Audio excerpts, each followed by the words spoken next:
Okay, hello student. तो हमारा जो टॉपिक चल रहा है, ठीक है, डीसी जनरेटर जो हमारा चैप्टर है, ठीक है, डीसी जनरेटर। हमने इसकी वर्किंग देख ली, प्रिंसिपल देख लिया, ठीक है, कंस्ट्रक्शन भी देख लिया, ठीक। अब जो हमारा लास्ट हमने देखा था एम इक्वेशन, उसके बेस पे हमने न्यूमेरिकल किए, ठीक है। तो हमने वाइंडिंग देखी दो प्रकार की, वेव वाइंडिंग और लैप वाइंडिंग, ठीक है।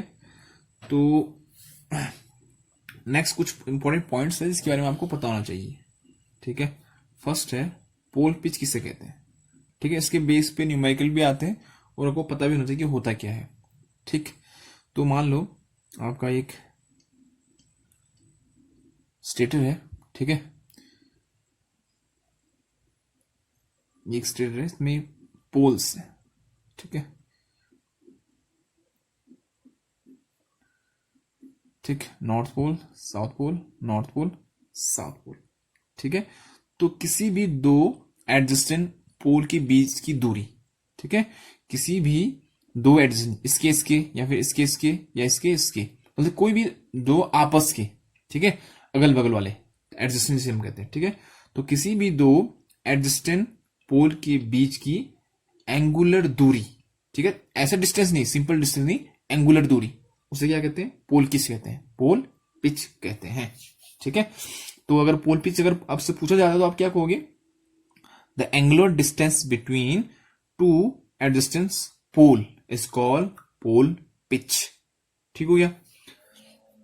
अब जो आपका पोल पिच है वो दो प्रकार से अब डिफाइन करते हैं, एक इलेक्ट्रिकली एक मैकेनिकली, ठीक है।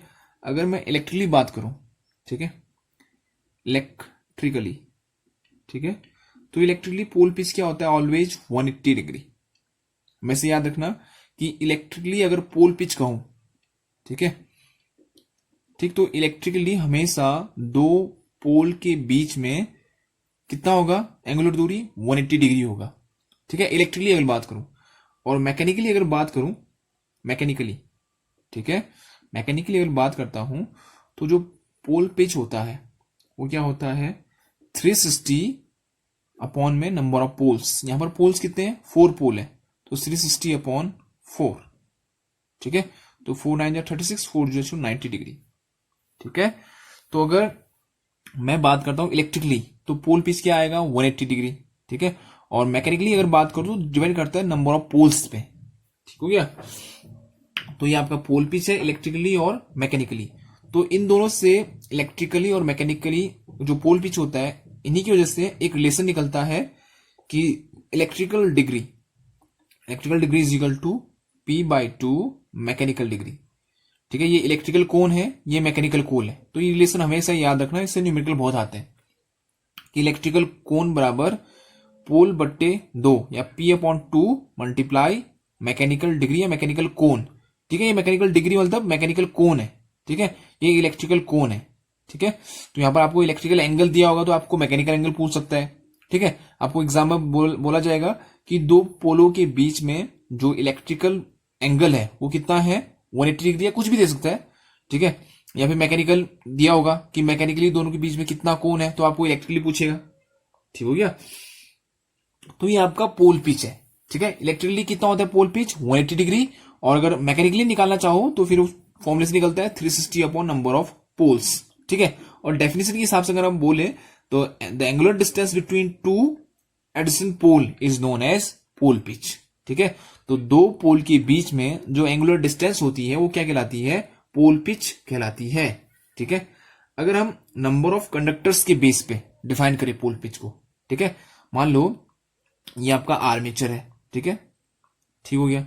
आर्मेचर में क्या होंगे, खांचे बने होंगे ना, ठीक है, स्लॉट्स बनेंगे जिसमें क्या कहते हैं, स्लॉट्स,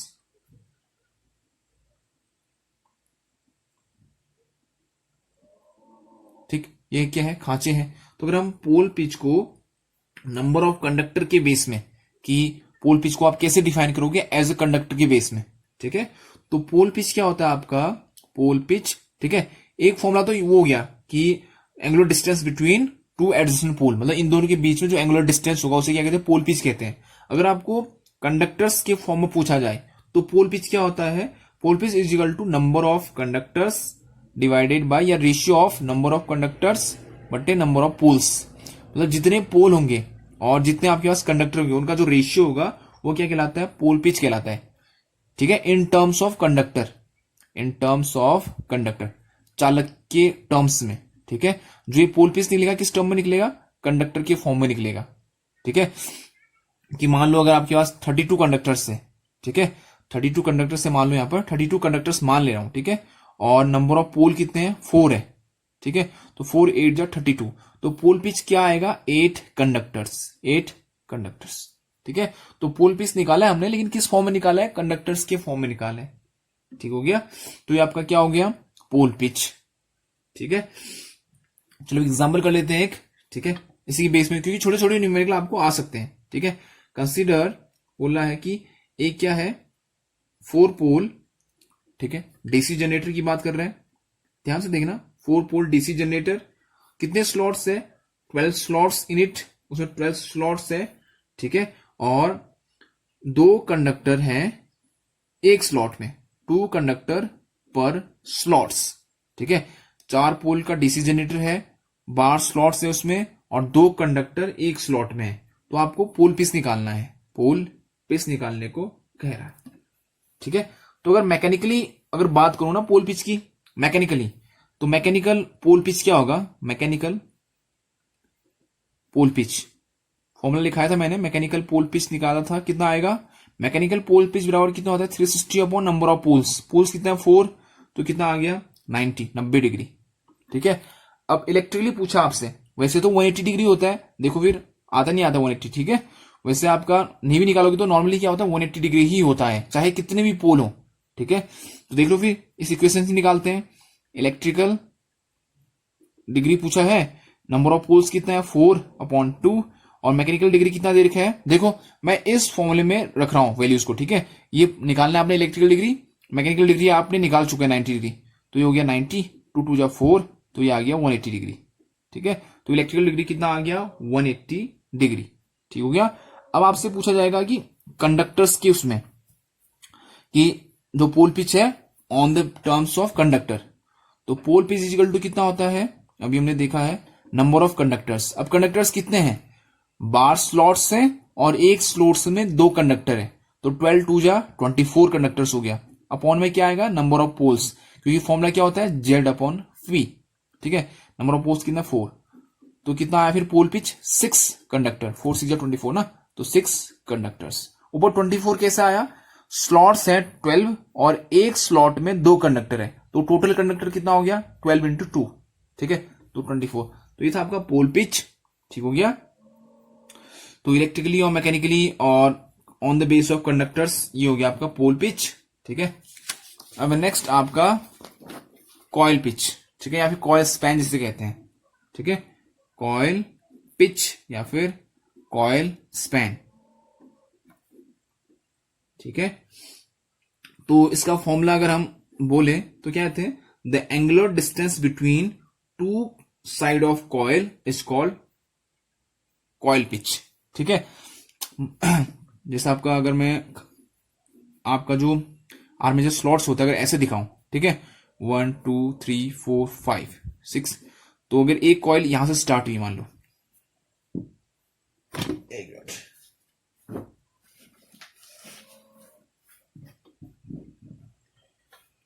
ठीक है, अगर एक कॉइल आपकी 1 से स्टार्ट हुई है और उसका जो एंडिंग सिरा है,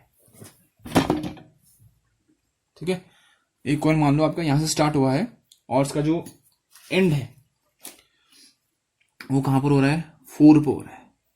ठीक है, तो इस और इस कॉइल की बीच की जो दूरी होगी ना, एंगुलर डिस्टेंस, उसे क्या कहेंगे हम, आपका कॉइल पिच कहलाएगा। ठीक है, तो the angular distance between 2 sides of A coil. ठीक है, एक साइड ये है कॉइल की, एक साइड ये है। ठीक है, तो इसके बीच की जो दूरी होगी ना, ठीक, इस और इस बीच की दूरी, उसे हम क्या कहेंगे, कॉइल पिच कहेंगे। ठीक है, अब स्लॉट्स के बीच, अगर मैं स्लॉट्स के टर्म में कहूं तो, ठीक है, अगर स्लॉट्स के टर्म में कहूं, ठीक है, स्लॉट्स के टर्म में क्या होगा कि जहां से आपका वाइंडिंग शुरू हो रहा है, यहां से आपका कॉइल स्टार्ट हुआ और खत्म कहां हुआ है, 4 पे, तो स्लॉट्स के टर्म में आपका जो कॉइल पिच होगा, कॉइल पिच, ठीक है, इन टर्म्स ऑफ स्लॉट की बात कर रहे हैं, तो देखो स्टार्ट कहां से है, 1 से, खत्म कहां पर हुआ, 4 पे, तो 4 माइनस 1 कितना आएगा, 3, 3 स्लॉट्स। तो कॉइल पिच किसके टर्म्स पे, स्लॉट्स के टर्म में कितना है, 3 स्लॉट। ठीक है, अगर डेफिनेशन की बात करें तो angular distance between two sides of A coil, इसके और इसके बीच में जो एंगुलर डिस्टेंस होगा उसे हम क्या कहते हैं, कॉइल पिच कहते हैं। और स्लॉट के बेस में अगर समझा रहा है तो जहां से कॉइल शुरू होता है और जहां पर खत्म होता है, तो खत्म वाले होने वाले स्लॉट में से शुरू होने वाले स्लॉट को माइनस कर देते तो आपको क्या मिल जाएगा, कॉइल पिच मिल जाएगा। ठीक है, इन टर्म्स ऑफ स्लॉट। ठीक हो गया, तो ये आपका क्या था, कॉइल पिच। ठीक है, और अगर आपका कॉइल पिच बराबर होता है पोल पिच के, अगर, तो वो क्या कहलाता है, आपका फुल पिच कहलाता है। ठीक है, तो आपकी जो वाइंडिंग है वो क्या कहलाएगी, फुल पिच वाइंडिंग। कब, जब आपका कॉइल पिच और पोल पिच बराबर होंगे तो वो क्या कहलाएगा, आपका फुल पिच वाइंडिंग कहलाएगी। ठीक है, तो ये था आपका कॉइल पिच और पोल पिच। ठीक हो गया। ठीक, अब जो हमारा टॉपिक स्टार्ट था इससे आगे, ठीक, कि जो types of generators, classification of DC generators. ठीक हो गया, चलो फिर हम अपने टॉपिक को आगे कंटिन्यू करते हैं। ठीक, तो टाइप्स ऑफ डीसी जनरेटर।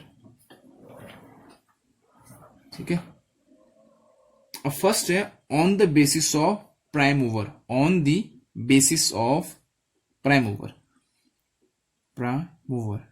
ठीक है, मैंने आपको पहले भी बताया था प्राइम मूवर होता क्या है, कि वो मीडियम या वो माध्यम जिसके द्वारा आप क्या करते हो, मैकेनिकल एनर्जी प्रोवाइड कराते हो। ठीक है, तो फर्स्ट है इसमें वाटर टरबाइन ड्राइवन जनरेटर। ठीक है, ऐसे जनरेटर्स जिसका जो शाफ्ट है किसके द्वारा घुमाया जाता है, वाटर टरबाइन से। तो इसमें क्या करते हैं हम, सबसे पहले जो पानी को कलेक्ट कर लेते हैं डैम में या फिर किसी भी जगह पर पानी को क्या कर लेते हैं, कलेक्ट कर लेते हैं। ठीक है, तो पानी के हाइट को बढ़ाया जाता है पहले। ठीक है, पानी के हेड को बढ़ाया जाता है। तो जैसे पानी बह रहा है तो उसमें क्या है, काइनेटिक एनर्जी है, तो उस काइनेटिक एनर्जी को स्टोर कर लिया जाता है किसी वाटर टैप में या फिर किसी डैम में। ठीक है, तो यहां पर जो वाटर की एनर्जी है, काइनेटिक एनर्जी किस में चेंज हो जाएगी, पोटेंशियल एनर्जी में। ठीक है, और यहां पर हम पोटेंशियल एनर्जी को इंक्रीज कैसे करेंगे, उसका हाइट बढ़ा करके, क्योंकि पोटेंशियल एनर्जी का फॉर्मूला क्या होता है, mgh। ठीक है, तो हाइट बढ़ने से क्या होगा, ये पोटेंशियल एनर्जी बढ़ जाएगी। तो फिर मैं एक जगह से पेनस्टॉक की मदद से, जो पाइपें लगी थी उनको कहते हैं पेनस्टॉक, तो उसकी मदद से इस पानी को कहां फेंकूंगा, किसी टरबाइन में फ्लो कराऊंगा। तो जो आपका नोजल होता है, ठीक है, पेनस्टॉक में जो नोजल लगा होता है उससे पानी फिर फोर्स के साथ इस टरबाइन को घुमाता है। ठीक है, और ये टरबाइन जुड़ा होता है शाफ्ट से। ठीक है, और ये टरबाइन आपका देखो, ये डैम है, ये डैम आपका यहां पर एक टरबाइन लगी होगी। ठीक है, तो ये पेनस्टॉक की सहायता से पानी कहां जाएगा, इस नोजल तक जाएगा। इस नोजल में से फिर ये स्पीड के साथ आपका इस टरबाइन से टकराएगा और टरबाइन क्या करेगा, मूव करने लगेगा। और ये टरबाइन कनेक्ट होता है शाफ्ट से। ठीक है, जो आपका रोटर के अंदर जो शाफ्ट लगी होती है ना, उससे कनेक्ट होता है किसी बेल्ट की सहायता से। ठीक है, तो ये टरबाइन घूमेगा तो उसके साथ ये शाफ्ट भी घूमेगा, और ये शाफ्ट किसको घुमाएगा, फिर रोटर को घुमाएगा, और रोटर के साथ फिर आर्मेचर भी घूमता है। ठीक है, वो आपका जनरेटर का कंस्ट्रक्शन हमने देख रखा है। ठीक है, तो on the basis of prime mover, तो फर्स्ट क्या हो गया, वाटर टरबाइन ड्राइवन जनरेटर, मतलब आप पानी की सहायता से आप टरबाइन घुमाओगे और टरबाइन से फिर आपका क्या घूमेगा, शाफ्ट घूमेगा। ठीक है, जो हमारे हाइड्रो इलेक्ट्रिक पावर वो होते हैं ना, हाइड्रो इलेक्ट्रिक पावर हाउसेस होते हैं, वहां पर जो बिजली पैदा की जाती है वो इसी से पैदा की जाती है। मतलब जो आपका वाटर को इकट्ठा करके डैमों में फिर पेनस्टॉक की सहायता से टरबाइन को घुमाए जाते हैं, फिर टरबाइन उस पानी को टरबाइन उस मैकेनिकल एनर्जी, ठीक है, देखो यहां पर कौन सी ऊर्जा थी, पोटेंशियल एनर्जी थी।